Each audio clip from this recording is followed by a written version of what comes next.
Welcome to the tip of the day. I'm Jen Anthony for CPI. Today's tip, service advisor training isn't one and done.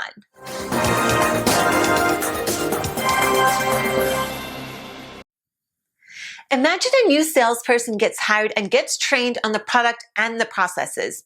They excel in their position for the first few years, but slowly their sales volume starts to decline. After a decade, they're struggling to hold their own, let alone get any better. The product has changed significantly, but the way to the sale always needs to be tweaked. And like all of us, the salesperson needs to be refocused on how best to get the job done.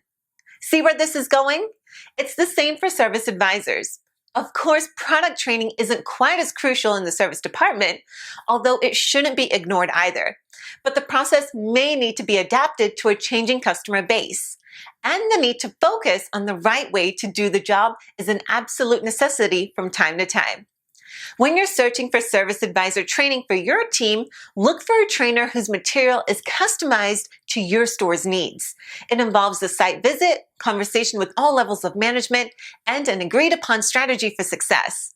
It's only then that a training plan can be implemented and monitored.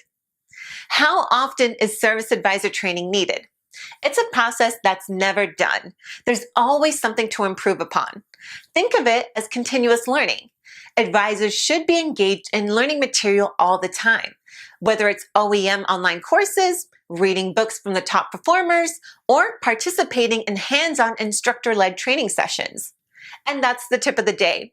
CPI is the fastest growing automotive training resource, and we're here to make sure your team is successful. Call us today at 212-763-0016 to find out how service advisor training from CPI can help you. Thanks for watching.